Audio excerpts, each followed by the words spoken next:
तो भाई लोगों, आज अपन एक बहुत ही ज़्यादा इम्पोर्टेंट टॉपिक पे बात करने वाले हैं। और इस टॉपिक को लेकर वो सभी बच्चे परेशान रहते हैं जिन्होंने नीट का एग्ज़ाम दिया है। तो ये टॉपिक क्या रहने वाला है? तो आज अपन बात करने वाले हैं नीट काउंसलिंग से रिलेटेड जितने भी डाउट आते हैं। अपन आज उन सभी डाउट्स को क्लियर करेंगे और कुछ ऐसे पॉइंट्स के बारे में बात करेंगे जो आपने अब तक बिल्कुल भी नहीं सुने होंगे। और अगर आपने इन पॉइंट्स को बिल्कुल ही अवॉइड कर दिया ना, तो भाई लोगों, आपको नीट काउंसलिंग में बहुत ज़्यादा बड़ी दिक्कत आ सकती है। जैसा कि आपको पता है कि यूपी ने एक बहुत बड़ी गाइडलाइन जारी की है, काउंसलिंग को लेकर एक नोटिफिकेशन जारी की है।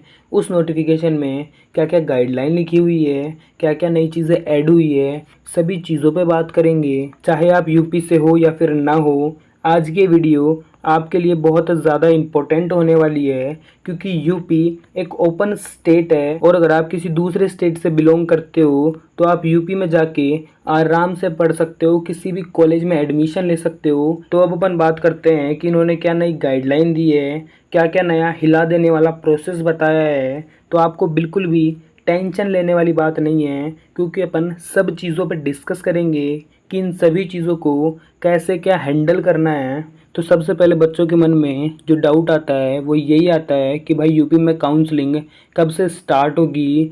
तो अभी तक यूपी में काउंसलिंग इसीलिए स्टार्ट नहीं हुई है क्योंकि सेंट्रलाइज काउंसलिंग का जो डिसीज़न आया था, जो मैंने आपको बताया भी था, सेंट्रलाइज काउंसलिंग के बारे में डिफरेंट डिफरेंट स्टेट को लेटर भेजा है और उनसे उनकी राय मांगी है। तो इन्होंने बताया है कि वो डिसीज़न अभी भी पेंडिंग में है, कोई हाँ या ना का जवाब नहीं दिया है। तो जब तक सेंटर का कोई जवाब नहीं आ जाता सेंट्रलाइज काउंसलिंग को लेकर, तब तक काउंसलिंग को स्टार्ट नहीं किया जा सकता। तो इसीलिए आपकी काउंसलिंग अब तक स्टार्ट नहीं हुई है। जैसे ही डिसीज़न आ जाएगा वैसे ही आपकी काउंसलिंग स्टार्ट कर दी जाएगी। और सेकंड पॉइंट में इन्होंने ये बताया है कि अगर आप नीट में क्वालिफाई है तभी आपको काउंसलिंग की इस प्रक्रिया में आगे बढ़ना है। कहने का मतलब यह है कि अगर आप नीट में क्वालिफाई हो तभी आपको इसमें भाग लेना है, और किसी भी गैर कानूनी तरीके से अगर आप इसमें भाग ना ही लो तो ही अच्छा है। और थर्ड पॉइंट जो कि बहुत ज़्यादा इम्पोर्टेंट है कि आपको जिस भी कॉलेज में एडमिशन लेना है, चाहे वो प्राइवेट हो या फिर गवर्नमेंट, आपको उस कॉलेज की सारी इन्फॉर्मेशन कलेक्ट करनी है कि भाई कॉलेज कैसा है, अच्छा है या फिर बुरा है, ठीक है, स्टडी कैसी होती है, एक्स्ट्रा चार्ज लेते हैं कि नहीं लेते, कैसा क्या सिस्टम है वहाँ का। कहने का मतलब यह है कि आपको ए टू जेड सारी जानकारी कलेक्ट कर लेनी है जिसमें आपको एडमिशन लेना है। क्योंकि उसके बाद अगर आपको कोई इशू आता है या फिर आप ब्लेम करते हो तो इसमें गवर्नमेंट की कोई भी जिम्मेदारी नहीं होगी। आपको जो करना है आपको अपने रिस्क पे करना है। इसलिए आपको जिस भी कॉलेज में जाना है आपको उस कॉलेज की सारी इन्फॉर्मेशन कलेक्ट करके रखनी है ताकि आपको बाद में दिक्कत ना आए। और फोर्थ पॉइंट जिस पे अपन बात करने वाले हैं वो फोर्थ पॉइंट डोमिसाइल से रिलेटेड होने वाला है कि अगर आप यूपी से हो, कहने का मतलब ये है कि अगर आपने यूपी से 10वीं और 12वीं 10th और 12th की है तो आपको किसी भी डोमिसाइल प्रमाण पत्र की ज़रूरत नहीं है। लेकिन अगर आप यूपी से हो और आपने किसी दूसरे स्टेट से 10th और 12th की है तो आपको डोमिसाइल प्रमाण पत्र की आवश्यकता पड़ेगी। तो अगर आपने 10th-12th यूपी से नहीं की है तो आपको डोमिसाइल की ज़रूरत ज़रूर से पड़ेगी। इसलिए आप अपने प्रमाण पत्र को संभाल कर पहले ही रख लो, क्योंकि अगर आप इसे लास्ट में भूल जाओगे तो आपको बहुत बड़ी दिक्कत का सामना करना पड़ सकता है। और अगर आपको यूपी के किसी प्राइवेट कॉलेज में एडमिशन लेना है तो आप बड़े ही आराम से यूपी के किसी भी प्राइवेट कॉलेज में एडमिशन ले सकते हो, क्योंकि प्राइवेट कॉलेजेस में कोई भी सीट रिजर्व नहीं है, 100% सीट ओपन है।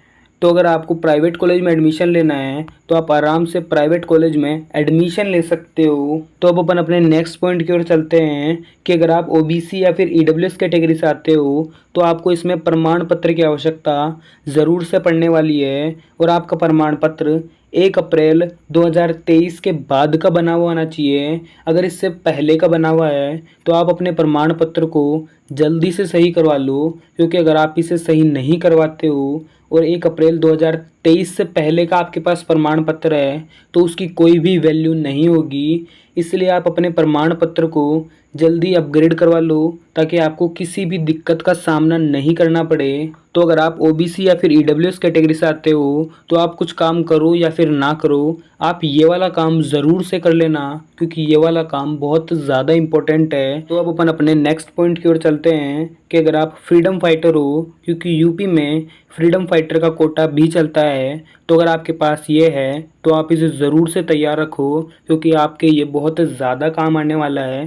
और अगर आपके पास किसी दूसरे स्टेट का आरक्षण पत्र रखा हुआ है तो आपके वो बिल्कुल भी काम नहीं आने वाला है, वो बिल्कुल भी वैलिड नहीं होगा। इसलिए आप किसी दूसरे स्टेट का आरक्षण पत्र लेके जाओ या फिर ना लेके जाओ, कोई फ़र्क नहीं पड़ता। लेकिन अगर आप एक्स सर्विसमैन हो और अगर आपके पास एक्स सर्विसमैन का सर्टिफिकेट रखा हुआ है तो वो आपके बहुत ज़्यादा काम आने वाला है, आपको बहुत ज़्यादा प्रॉफिट देने वाला है। तो अगर आपके पास एक्स सर्विसमैन का सर्टिफिकेट रखा हुआ है तो आपको वो ज़रूर से लेके जाना है।